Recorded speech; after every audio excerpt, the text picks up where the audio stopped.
सबसे पहला क्वेश्चन मेरा यही है आपसे कि सर ये क्या चल रहा है मार्केट में? आपका 25 साल का मार्केट का एक्सपीरियंस है। पहले let's understand the pure definition. High से अगर 20% नीचे चला गया उसको हम लोग बेयर मार्केट बोलते हैं। कि जो 20% से नीचे से अगर 20% रिकवर कर रहा है तो उसको बुल मार्केट बोलते हैं। सो मोटा करेक्शन अगर तुम देखते हो, पहले आया है 2000, there was a dot-com bubble. Second one was 2008. It was a global subprime US से crisis आया था financial market में. उसके बाद you got 2015. Modi ji had come to power. Every 5-7 years you are getting a big crisis. So tell me something. Who do you think creates the bull market in the world? Governments, It is the central banks. Banks, yes. और उसमें US का federal reserve सबसे बड़ा bank है। अब US में जब president Trump आए हैं, उनके टैरिफ की वजह से भी बहुत ज्यादा इंपैक्ट हो रहा है मार्केट के ऊपर। एंड जब सुबह न्यूज आती है कि ये ट्रम्प साहब ने ट्वीट किया है, यूएस के मार्केट्स गिरते हैं और अगले दिन हमारे मार्केट भी गैप डाउन ओपन होते हैं। तो आपको क्या लग रहा है, एक्चुअली ये टैरिफ्स लगाना सस्टेनेबल है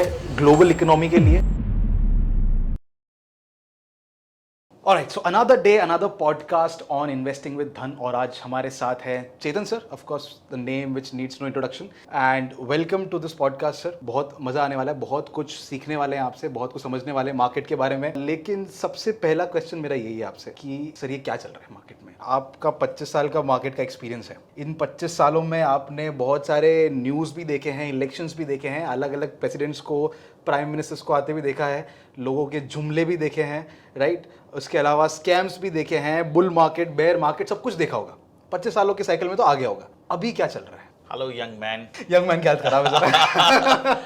hello viewers, welcome and thank you for inviting me. It's an absolute honour sir to have you. Market का एक ही एक्सपीरियंस है। किसी को लगता है ये बुल मार्केट है, किसी को लगता है ये बेयर मार्केट है। सबका देखने का नजरिया अलग है। तो कियोस हमेशा लगेगा जब मार्केट गिर रहा है, जब मार्केट बढ़ रहा है, because majority of the population are bullish, there is a very small minority who is bearish, which is called as prima bear, right? So ultimately पहले let's understand the pure definition. Yeah. तो bear market का definition है कि high से अगर 20% नीचे चला गया उसको हम लोग bear market बोलते हैं। 20% जाने के बाद bear market बोलते हैं। ओके।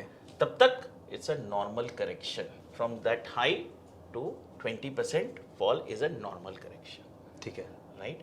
और ये जनरली अगर आप देखोगे होता है मार्केट्स में, but not very often. We will study the Nifty data and we will discuss. आप लेके आए ना? राइट, ठीक।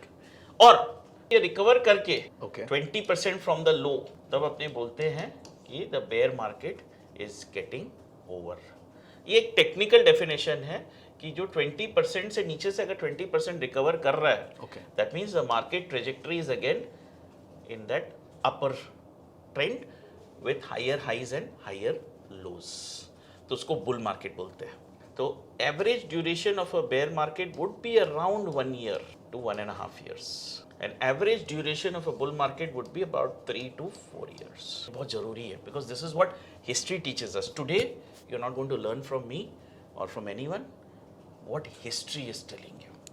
अब आज हम लोग हिस्ट्री पकड़ेंगे कि ये वाला जो टॉपिक है कि ये जो बॉटम है, ये जो करेक्शन हो रहा है मार्केट में, ये क्या बड़ा करेक्शन होगा या छोटा करेक्शन है, ये हम बता सकते हैं? बता नहीं मतलब सकते। आप तो बता ही प्रोबेबिलिटी से हम लोग देखेंगे। Okay. We will study the past corrections, we will study what are the characteristics of the past correction, and we will try to analyse, seeing the past data, whether this correction can be a big one or it will be a normal correction between 0 and 20. Okay. So are you ready? Yeah, I am more than ready sir, and my portfolio is also ready. पहला thumb rule, हमेशा एक equation माथे में रखना कि broader market जो Nifty का return है, इसका जो थंब रूल है equals to GDP growth rate, right? Okay. Plus interest rate या इन्फ्लेशन रेट बेटर होगा तुम्हारा, right? Plus dividend yield, right? Okay. तो जीडीपी ग्रोथ रेट अभी तुमने सुना होगा 6 से 6.5 के बीच में चल रहा है चर्चा। Correct. ग्रोथ रेट साल ईयर ऑन ईयर तुम्हारा जो कंजम्पशन और प्रोडक्शन इन्वेस्टमेंट जो भी हो रहा है पूरी कंट्री में, उसको जीडीपी बोलते हैं। Correct. साल बाई साल ये 6% का ग्रोथ दिखा रहा है। Yes. इन्फ्लेशन तुमको पता ही है, नंबर आ ही जाता है 4 से 4 नहीं 4 से 5। सर महसूस नहीं हो रहा है। लेकिन यही फैक्ट है, हमेशा हम लोग को लगता है कि हम लोग ज़्यादा पे कर रहे हैं, राइट? लेकिन 4 से 5 है। Dividend yield 1 to 1.5%। तो क्या हो रहा है? इक्वेशन 6.5, 4.5, 11, 12 से 13 के बीच में निफ्टी का ईयरली इंक्रीज होना चाहिए। करेक्ट। ईयरली इंक्रीज कितना होना चाहिए? 12 से 13। सिंपल या कंपाउंडेड? तुम सिंपली एनुअलाइज चलो तो वो कंपाउंड भी हो जाएगा, तुम अगर 10 साल का डेटा लेते हो तो। ठीक। राइट? सो ये एक थंब रूल है। अगर जीडीपी तुम्हारा 10 हो जाएगा, इन्फ्लेशन 6 होगा, तो रिटर्न तुम्हारा 17% हो जाएगा। तो ये मैंने तुमको बोल दिया, डेटा तुमको वैलिडेट करना पड़ेगा, बट ये थंब रूल भूलना मत। Yours, please don't forget this thumb rule. Right? I'm repeating once more. GDP growth rate plus inflation rate plus dividend yield will be your Nifty return for the year. Okay? So if you see this next slide, what do you see?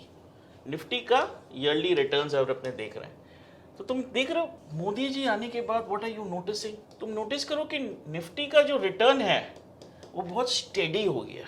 So if you see, though the average is 13, but क्या हो रहा है? Steady हो गया। कोई साल 7% बढ़ रहा है तो कोई साल 18 बढ़ रहा है, कोई साल 10 बढ़ रहा है तो कोई साल 20 बढ़ रहा है। बीच में क्रैश भी आया था। क्रैश जो आया था वो ड्यूरिंग द ईयर आया था, but year on closing to closing correct. Nifty has not had a negative year since the last 8 years। If you see last year 2024 में तुमने देखा निफ्टी ऊपर से बहुत बड़ा करेक्शन दे दिया, राइट। तो ईयर ऑन ईयर वो शायद बंद हुआ है only 7 to 8%। So what is it telling you? That when I'm taking the year on year data, lot of this volatility is filtered out, and we had a very steady last 6-7 years, but the returns are 12 to 13% annualized। Yes। वही compounding हो रहा है, इसके कारण तुमको एक बड़ा number दिख रहा है निफ्टी का। तो एक रूल ऑफ 72 है, 72 डिवाइडेड बाय द रिटर्न, तुम्हारा पैसा डबल होगा। तो निफ्टी एवरी 6 years, 5.5 years और 6 years में डबल होता है। ये एक्चुअली काम करता है? तुम कैलकुलेट कर लो। आज अभी तक किया? करेगा अगर ये 12% का रिटर्न मेंटेन कर रहा है। सो इन शॉर्ट बेसिकली क्या है, कंपनी का ग्रोथ क्या है? तुम्हारा जीडीपी प्लस इन्फ्लेशन जो ऐड हो रहा है, प्लस जो 1.5% कंपनी का जो एक्स्ट्रा रिजर्व्स है जो उसको खटा रहा है, it's generating that extra alpha, that is the return which the company is giving you. Got it. Right? Some companies will do very well if they're favoring, and some companies might do lesser than this. But on an average, Nifty 50 companies will be here, and this is what the data is showing you. If you see the average of this data, ये 12 से 13% का return ही आ रहा है। Okay. This is a very important thumb rule, because हम लोग को क्या होता है, हम लोग ये सोचते हैं कि मैं फ्रंट लाइन में रह के 25% साल का रिटर्न कमा पाऊंगा। ये फ्रंट लाइन के लिए है। So you can't do this if you are targeting 25-30%. Nifty top 50 basket is not for you. You'll have to go down to mid cap and small cap to generate those types of returns. But ये thumb rule मेरे माथा में काम आता है कि भैया यही एक्सपेक्टेशन है, यही पास्ट रिकॉर्ड है। अगर तुम 99 से लेकर खोलोगे अभी तक का 13-14% के आसपास ही ये ट्रैक रिकॉर्ड निकलेगा। So I've given you one very big गुरु मंत्र। सो लॉट ऑफ टाइम्स तुम्हारे पास, मेरे पास सब आदमी आते हैं कि मार्केट गिरता क्यों नहीं है, मार्केट ओवरऑल बढ़ता क्यों है। This is the formula, this is the reason why market keeps on going up. Correct. Right? अब करेक्शंस कब आते हैं? डोनाल्ड ट्रंप के आने के बाद मार्केट बहुत जोर से बढ़ जाता है। करेक्ट। 13% के बदले 2 साल में 26% होना चाहिए तो 60% बढ़ जाता है, 50% बढ़ जाता है। Excesses, bull market excesses leads to this correction, ताकि एवरेज आउट हो जाए 12-13% के ऊपर वापस। Absolutely, the law of averages starts working here. मैंने क्या किया अंश, एक डेटा निकाला है from the inception, okay, right, till 2025। Inception हुआ था, it was 97-98 till 2025। How much percent correction Nifty has given from the top? Okay, right. ये data तुम जो देखो करेक्शन फेज का डेटा है। अब इसमें तुम देखोगे there are 3 major points which you are seeing. One which I call the छोटा करेक्शन, जो 0 to 10% करेक्शन देता है फ्रॉम द टॉप, रिट्रेसमेंट्स। फिर मीडियम करेक्शन 10 से 20%, एंड Okay. थर्ड वाला मैं बोलता हूं मोटा correction right, which is more than 20%। अब ये जो मोटे करेक्शंस आते हैं उसका जो टाइम फ्रेम लगता है that is between 35 to 70 weeks. Yes, लगभग एक साल एवरेज, ओके। राइट। ये जो 0 to 10% करेक्शन है 5 to 7 वीक्स एवरेज। कभी कभी 2-3 वीक में भी हो जाते हैं, कभी 5 से 7। मैंने 5 वीक्स मिनिमम रखा है criteria, right.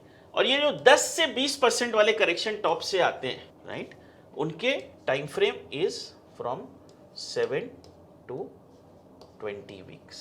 Okay. This are a broader picture from the data collection which I am showing you right now, right? 3 type की करेक्शन है, छोटा, मीडियम, मोटा। बहुत सिंपल है। तो अब मेरे को ये देखना है अपना एक एसेंस अपने जो आज डिस्कस कर रहे हैं कि ये मीडियन करेक्शन होगा कि मोटा होगा, क्योंकि अभी ऑलरेडी मार्केट 18-19% गिरा हुआ है टॉप से। 26,400 का टॉप था, नीचे 21,000 समथिंग आया हुआ है। ये छोटा में बॉटम आउट हो गया है या मार्केट मोटा में जाएगा? मीडियम में बॉटम हुआ है या it is going to go down to the bigger one? $1 billion question. That's a $1 billion question. So to answer the question, either you require emotions और you? or data.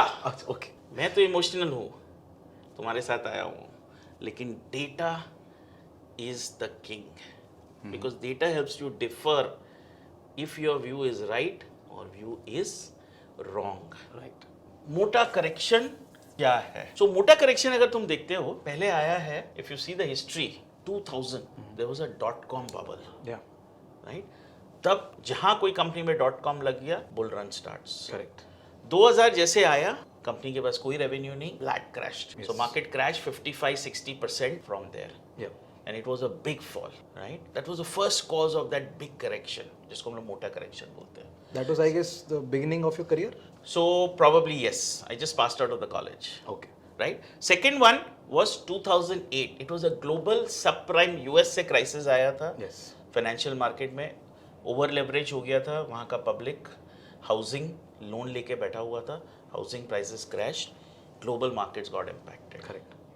उसके बाद you got 2015, Modi ji had come to power, Indian bank crisis, NPS बहुत थे, banks छुपा के रखे हुए थे, वो क्लीन अप हुआ, 1-1.5 साल लगा, बैंकिंग क्राइसिस वाज सॉल्व्ड। उसके बाद 2020 you had a Covid crisis, right.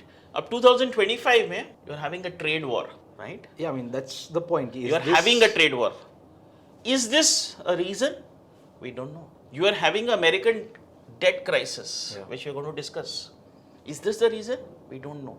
But इसमें तुमने देखा क्या लिंक आ रहा है? If you see here, every 5-7 years, you are getting a big crisis. That is like if you do the study economics. So cycle. 5 साल में से एक इकोनॉमिक्स में एक साइकिल आता है, Correct. राइट? और इसमें एक करेक्शन 5 साल बाद you have already seen that there is more than 20% correction in the Indian market. 2004 में भी if you remember there was a election result fall from 2000 to 1232 हुआ था. So बड़े बड़े करेक्शंस आए हुए हैं, बट वो रिकवर कर गया था. Okay. So you keep getting this मोटा correction once every 5 years. So the last time we got this big correction was COVID. That was about a 38% fall. Yes. 12,400 का 7,300 के 400 के पास चला आया. Correct. तो ये क्या बड़ा है, ये वाला क्वेश्चन है कि यहाँ पे रुक जाएगा कि बॉटम बन गया है या बॉटम बनने वाला है, क्या बता रहा है हिस्ट्री. तो ये हम लोग आंसर करेंगे डेटा के साथ, because you and I we might have different opinion, viewers might have different opinions. Answer history will tell us, right? So let's see. So जैसे एक पैरामीटर्स होते हैं, when you go to a doctor, doctor checks the pulse, he checks your BP, right? He checks your temperature. Similarly, in broader macro, there are certain parameters you need to test with the data, okay? So the number one data point which I checked is called the Warren Buffett indicator. Okay. It is called, what is the market cap to GDP ratio? आपके country का GDP कितना है और अपनी country का market cap कितना है, उसको मैं डिवाइड करता हूँ, राइट? उनका बोलना है कि अगर ये 100% के ऊपर है तो ये ओवर वैल्यूएशन की तरफ जा रहा है. Okay. अगर ये 100% के नीचे है तो धीरे धीरे धीरे फेयरली वैल्यूड से अंडर वैल्यूड में जा रहा है कि जा चुका है। इतना 100 के नीचे जाएगा। Okay, right, let's be clear, market cap माने सारे जो इक्विटीज है अपने जो लिस्टेड है उनका जो वैल्यूएशन है मार्केट प्राइस के हिसाब से मार्केट कैप आता है। जीडीपी माने कंट्री जो भी बना रहा है रॉ वैल्यू। सो आज की तरफ अपना जीडीपी 3.85 3.9 ट्रिलियन डॉलर है और मार्केट कैप है शायद 4.25 ट्रिलियन आज के दिन में। राइट, तो कितना हुआ? मोर देन 100, मोर देन 100, 115%, 120% के आसपास हुआ। Right, so as per Warren Buffett we are in overvalued terms. Okay, as per him. अब अपने चलते हैं नेक्स्ट स्लाइड में जो दिखा रहा है कि इन मेजर मार्केट बॉटम्स, जो मार्केट बॉटम्स आया है मेजर बॉटम्स, क्या था? Market GDP to market cap ratio. Okay, right, तो what are you seeing? It is 65, 59, 90। So if you see in all major market bottoms जो आप देख रहे हो चार्ट में, बिटवीन 58 टू 90s के बीच में, बिलो 100 आया। ओके, ये वाला जो मार्केट बॉटम है जो अभी बना, इट इज एट 100, तो अभी भी फेयर वैल्यूएशन में है। जब भी बड़ा बॉटम लगता है, मोटा बॉटम लगता है, it should show some symptoms of undervaluation, correct, जो अभी तक अपने को नहीं दिख रहा है। We are not able to see this in the past data, we have seen this. So मैं ये नहीं बोल रहा कि अभी इमीडिएट मार्केट करेक्शन करेगा, बट इन द नियर, मैंने जो 5-7 साल बोला, हो सकता है कि ये नेक्स्ट 6 मंथ्स, नेक्स्ट 1 ईयर एक बार आपका market cap to GDP ratio 90 के आसपास आना चाहिए जहां पे बॉटम लगे। तो या तो जीडीपी बढ़ जाए और मार्केट वहीं पे रह जाए, दैट इज अ पॉसिबिलिटी, तो वापस रीटेस्ट करने आएगा मार्केट उस बॉटम को। लेकिन चांसेस है as per this ratio we might come down again and give more than a 20% correction if this is a long term bottom story as per this indicator.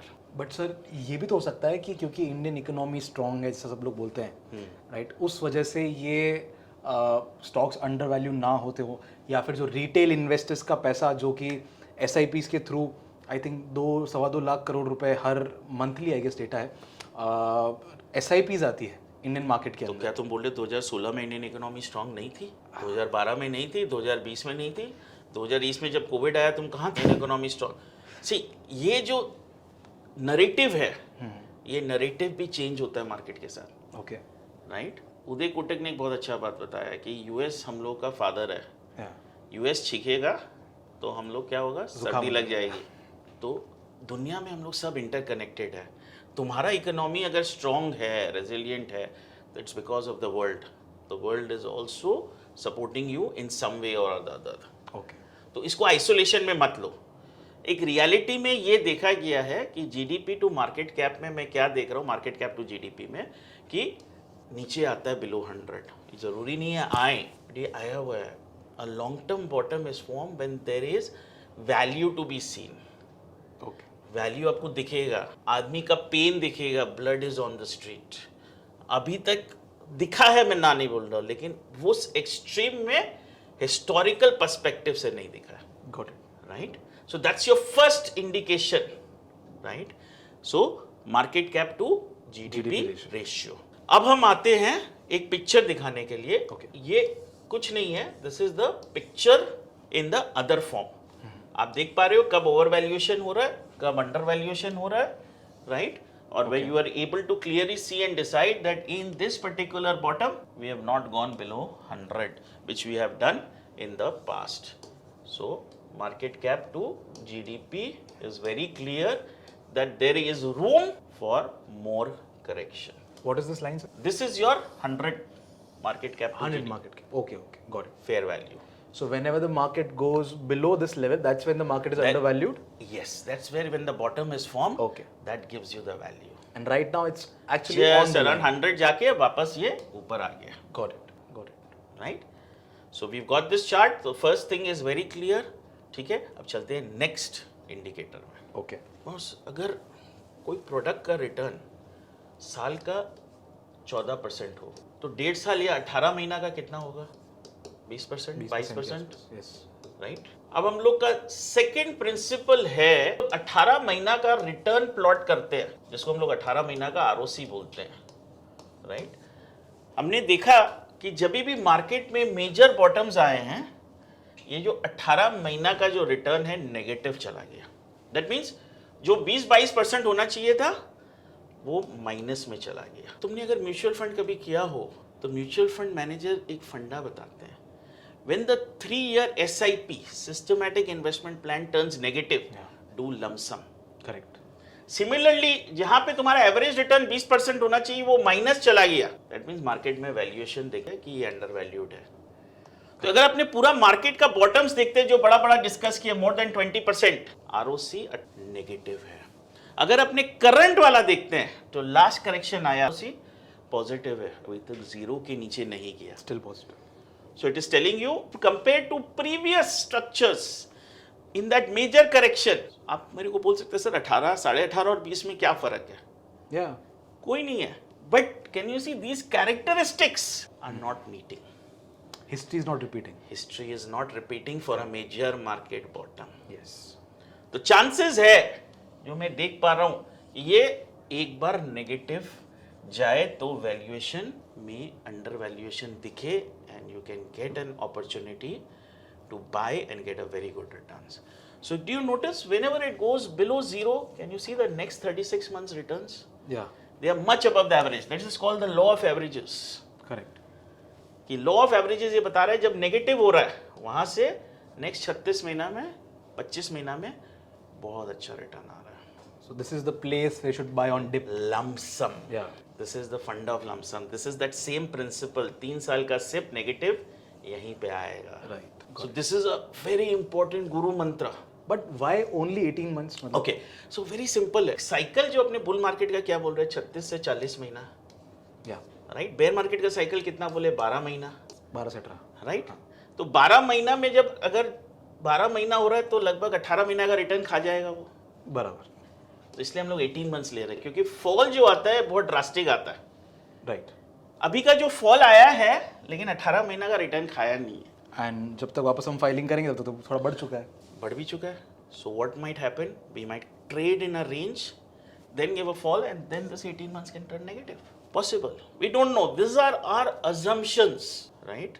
कि बड़ा correction, मोटा correction हुआ है कि नहीं, लेकिन हिस्ट्री के हिसाब से ये दो पैरामीटर में नहीं हुआ है, अभी तक बॉटम नहीं बना। नहीं बना है। हो सकता है 6 महीना बाद बने, हो सकता है 12 महीना बाद बने, हो सकता है 1 महीना बाद बन जाए।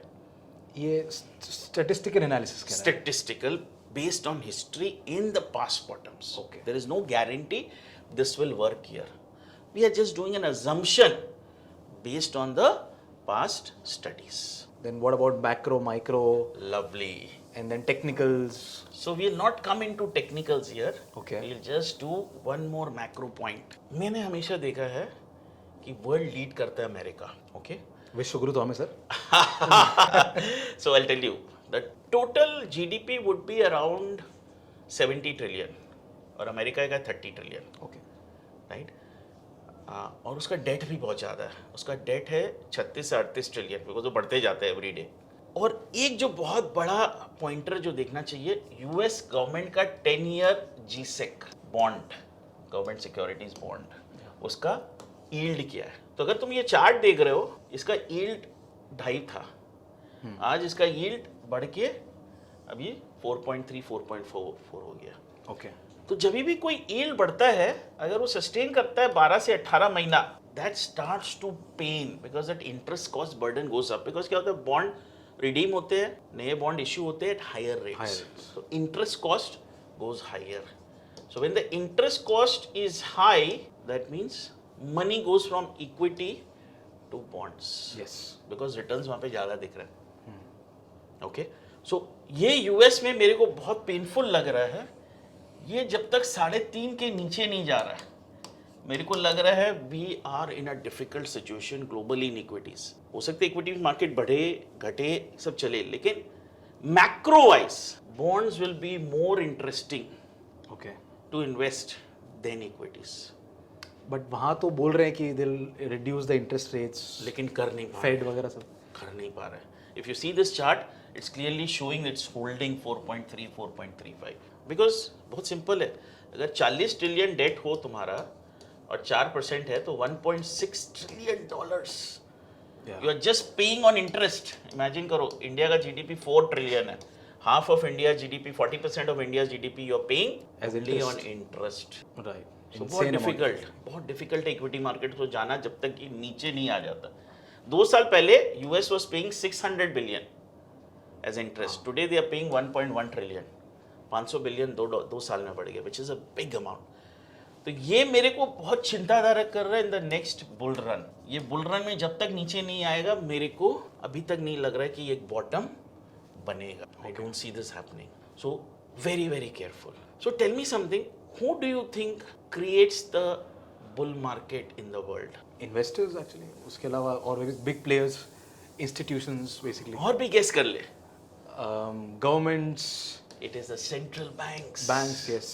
Central banks. और उसमें US का फेडरल रिजर्व सबसे बड़ा बैंक है. Correct. Right? अगर तुम देखोगे 2008 का जो बॉटम और बुल रन लाया US federal reserve, they pumped money into the economy. They bought bonds, they released money. उन्होंने अपना ही बॉन्ड खरीदा. 2020 में भी उन्होंने सेम किया and they bought a very big bull run. So central banks, when they are reducing rates and they are pumping money, infusing liquidity, that is the biggest reason for the bull market. Okay. अभी ये 2025 में because of tariff uncertainty, Central Bank of US has become neutral. They are saying we cannot gauge the inflation. ये बहुत बड़ा cause है. Right. So this is one factor we have to note. Till the central bank doesn't come to the defense, market is vulnerable for a correction. So viewers, very important. Central bank को note करिए. Central bank के actions को note करिए. जैसे ही central bank आएगा, action में आप देखेंगे ये 10 ईयर यील्ड घटना चालू. जैसे ये 10 ईयर यील्ड घटेगा, लिक्विडिटी सिस्टम में आएगी. You will see equity markets doing very well. Correct. अब सर ये सब कुछ तो आपने समझाया, right, and it's quite clear कि मार्केट अभी डेंजरस सिचुएशन में है. लेकिन एक जो क्या कहते हैं वो प्रत्यक्ष रूप से तो दिखता है, बट दिखने में ये आता है कि एक तो वॉर चल रही है, राइट. अभी इंडिया पाकिस्तान का भी कुछ हो सकता है, हो जाए, आई डोंट नो. इसी के साथ साथ इजराइल पैलेस्टीन वाला चल रहा है, रोज़ बम कर रहे हैं. कभी रशिया यूक्रेन वाला अभी भी चल रहा है. इसी के साथ साथ अब यूएस में जब प्रेसिडेंट ट्रंप आए हैं, उनके टैरिफ की वजह से भी बहुत ज़्यादा इम्पैक्ट हो रहा है मार्केट के ऊपर. करेक्ट. एंड जब सुबह न्यूज़ आती है कि ये ट्रंप साहब ने ट्वीट किया है, यूएस के मार्केट्स गिरते हैं और अगले दिन हमारे मार्केट भी गैप डाउन ओपन होते हैं. दिखने में तो वही लगता है और लोग चिल्लाते भी क्रैश आ गया, क्रैश आ गया, क्रैश. तो आपको क्या लग रहा है, एक्चुअली ये टैरिफ्स लगाना सस्टेनेबल है ग्लोबल इकोनॉमी के लिए, और मार्केट्स के ऊपर इस चीज़ का क्या इम्पैक्ट हो सकता है लॉन्ग टर्म में, not in the short term. Short term में तो हम करेक्शंस देख रहे हैं, बट लॉन्ग टर्म के अंदर. देखिए, वॉरेन बफे बोलते हैं in tariff war there is no clear winner. कोई नहीं जीतता. किसी का कम लॉस होता है, किसी का ज़्यादा लॉस होता है, राइट. और मेरा ये मानना है, ये जो वॉर्स होते हैं ना, ये इकोनॉमी डिस्ट्रेस के लिए ही होते हैं. आप इशू को घुमाने के लिए. If you see Pakistan today, they are in economic distress. They are fighting lot of this in civil wars. They don't have money. The Pakistani rupee to a dollar is 280. तो आज वो इशू डाइवर्ट करने के लिए ये सारा चीज़ करते हैं. So for me the most important thing is why is Trump doing this. If you understand this, कहीं ना कहीं उसको पैसा चाहिए टू फंड द डेफिसिट. इतना बड़ा इंटरेस्ट पेमेंट कर रहा है, पैसा लाना होगा. Correct. Right. So this is his way of propagating कि भैया मैं तुम्हारा अच्छा कर दूंगा. अमेरिका पब्लिक को भी उसको कुछ बोलना पड़ेगा. So important thing you must understand कि स्टॉक मार्केट टैरिफ के बाद भी चलेगा, राइट. मार्केट्स में ऐसे बहुत सारे वॉर्स आए, वॉर्स चले भी गए, बट मार्केट अपना, as long as we don't get into a Russia Ukraine type of long war, Indian market will recover. If we get into a long war, there's a problem with the Indian stock market. Okay. But Pakistan does not have the material to fight a long war, right? जब तक अपना podcast हो तब तक शायद war खत्म भी हो गया हो. बट मार्केट्स एक लर्निंग है कि ये सारे corrections are a good entry point for a long term investor. And every 5 to 7 years एक मोटा करेक्शन आता है. उसके लिए प्रिपेयर्ड होना है और उस मोटा करेक्शन में डरना नहीं है, एडवांटेज लेके घुसना है. Where we have discussed market cap to GDP, we have discussed 18 months returns, very good entry point. When it comes below zero, Okay. when the market cap to GDP goes below 100%. अब जैसे tariffs बढ़ रहे हैं, right, tariff की वजह से US के अंदर इन्फ्लेशन भी बढ़ेगा, राइट, क्योंकि टैरिफ है, हर चीज़ महंगी आएगी, इन्फ्लेशन बढ़ेगा. पहले वाला जो फॉर्मूला था जिसमें हमने इन्फ्लेशन के अंदर जीडीपी और इन सबको ऐड किया था और उससे हमने निकाला था कि ये रिटर्न्स आने चाहिए, राइट. अब अगर इन्फ्लेशन है तो जाहिर सी बात है यील्ड भी बढ़ेगी, जो गवर्नमेंट Very बॉन्ड्स हैं good. उनकी. क्या इंडिया टैरिफ बढ़ा रहा है? इंडिया नहीं बढ़ा बढ़ा रहा है, राइट. राइट? हाँ, बढ़ा कौन रहा है? यूएस. US. तो यूएस में इन्फ्लेशन आएगा, करेक्ट. राइट? हाँ, तो India has nothing to worry regarding this, US has to worry. So overall जब ये टैरिफ वन टाइम इम्पैक्ट है, क्योंकि नेक्स्ट ईयर वो इन्फ्लेशन जीरो हो जाएगा. सो ये ऑलरेडी मार्केट प्राइसिंग इन कर रहा है तुमको. Market is a forward looking instrument which is telling you some pain is there. Okay. What is the quantum of pain? Market cannot evaluate because of the erratic nature of Trump. इसके कारण ये uncertainty है. But having said that, अगर Trump नहीं आता, हो सकता है इंडिया पाकिस्तान वॉर से कुछ करेक्शन आ जाता है. वो नहीं आता तो कोई दूसरा फैक्टर आता है. Every 5 to 7 years you require one factor to get a big correction. Trump तो सिर्फ जरिया है. Absolutely correct. Got it. Right? So दोस्तों, you have an opportunity here. If this theory is proven right, एक opportunity आ रही है, उससे डरिए मत. If you get a मोटा correction, जब ये दोनों condition meet हो रहे हैं, go for it, make it possible, right? So Warren Buffett ji भी बोलते थे और दुनिया का एक saying है, buy the fear, sell the greed. Correct. So अभी इन द करंट सिचुएशन क्या करना चाहिए? सिर्फ होल्ड करके बैठे रहो? एब्सोल्युटली वेट करो. ये सेटअप में अगर तुम इन्वेस्टर हो, तुम्हारा एसआईपी चल रहा है, चलने दो. ये दो कंडीशन आए नेक्स्ट 3-4 मंथ्स में. If you do lump sum investment, the probability of making money is high. The second thing is, ये जो बॉटम बना है, ये दो पैरामीटर में ऐसा लग रहा है एक बार ब्रीच हो सकता है. So you don't consider this as a strong bottom of the absolutely, because seeing the data it doesn't tell me. हो सकता है कि ये इसको रीटेस्ट करे ओके. 5-6 महीना बाद, लेकिन अभी कंफर्म नहीं लग रहा है कि यही बॉटम रहेगा. Got it. तो एसआईपीज कंटिन्यू करें लॉन्ग टर्म इन्वेस्टमेंट के लिए. It's a great, not great but decent valuation. Right. देखिए, वैल्यूएशन में हमेशा क्या है कि क्वेश्चन होता है कि when I am looking at 5-10 years everything is decent. या but the smartness of alpha generation is कि मैं कहाँ पे ज्यादा लगा के ज्यादा रिटर्न कर सकूं. बाकी 70-60-70% पैसा तो मैं लगा ही रहा हूं, लेकिन जो अगर वो एक्स्ट्रा 30% नीचे लगा पाया, that will give me that alpha generation. So this is not the time to go all in. Absolutely, by the data yes, मोटा करेक्शन बाकी છે. बाकी छे. और पता नहीं ट्रम्प साहब की तरफ से क्या क्या बाकी है, गॉड नोज. ऑलराइट. सो आज का ये जो पूरा आपने एक्सप्लेन किया, उससे कंक्लूजन तो ये समझ में आता है कि वॉरेन बुफे इंडिकेटर जो है और उसके अलावा जो 18 मंथ्स का जो नेट रिटर्न है, वो कुछ इंपॉर्टेंट फैक्टर्स है ये बताने के. तो पहला फैक्टर हो गया कि बिलो 100 होना चाहिए Warren Buffett indicator. Correct. Market cap to GDP. दूसरा है कि जब 18 महीना का रिटर्न जीरो आ जाए, उसके साथ ट्रिगर पॉइंट का जहां देखे कि सेंट्रल बैंक कूद के आपको बचाने आ रहा है. करेक्ट. आप समझ लीजिए यहाँ पे long term bottom with is a matter of time, few days to few weeks. और इसमें प्राइस वगैरह का कुछ हमें ऐड करना प्राइस है? की जरूरत नहीं है, because that is where the history has shown कि 18 मंथ्स जब नेगेटिव होता है, हिस्ट्री बता रहा है कि इन्वेस्टमेंट के लिए वैल्यूएशन बहुत बढ़िया हो. ठीक. तो let me just continue my SIP. मैं रोकने वाला था वैसे, टू बी ऑनेस्ट, बट और ये जो हल्का सा वापस एक करेक्शन आया, वापस जो अपवर्ड मूवमेंट आया है, now I don't trust it anymore. इतने वॉरेन गैप्स. बफेट ने क्या बोला कि 40-45 दिन का मूवमेंट को कभी ज्यादा तवज्जो मत दो. बट इतने बड़े बड़े गैप्स आ रहे हैं मार्केट में, एक कैंडल यहाँ तो एक यहाँ. So basically that uncertainty is his hallmark. या So he does not know what is going to speak tomorrow. as some journalists say, suddenness of the move, suddenness. But sir वो एक fear of missing out होता है ना. Don't fear that. Market history supports you as a investor. Go for it. Perfect. And what's the best instrument to trade right now or to invest actually? If you are a layman, you don't understand the market, Nifty ETF is the best instrument, Okay. right? It can give you 13 to 14% annualized. Still. Still. Because मैंने फंडा formula आपको सिखा दिया. अब गिर गया तो? गिर गया तो एक महीने जाएगा नीचे, जैसे बोला लमसम करिए. Correct. जैसे बाहर निकला फिर SIP. Got it. Got it. All right sir. I think ये अच्छा खासा conclusion था इस पूरे पॉडकास्ट का. Thank you so much, sir, for coming. Thank you. And I know sir all the way from Calcutta से हमारे साथ ही podcast के लिए आए हैं.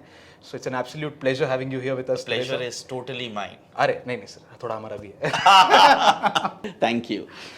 But yeah, on that note, thank you so much everyone for watching and I really hope कि आपको कुछ valuable इस podcast से मिला हो. मुझे तो बहुत कुछ मिला है. Again, थोड़ा सा चिंता का वक्त है लेकिन इतना घबराने की जरूरत भी नहीं है कि आप investment सारा निकाल के बैठ जाएं. This is what sir has to say.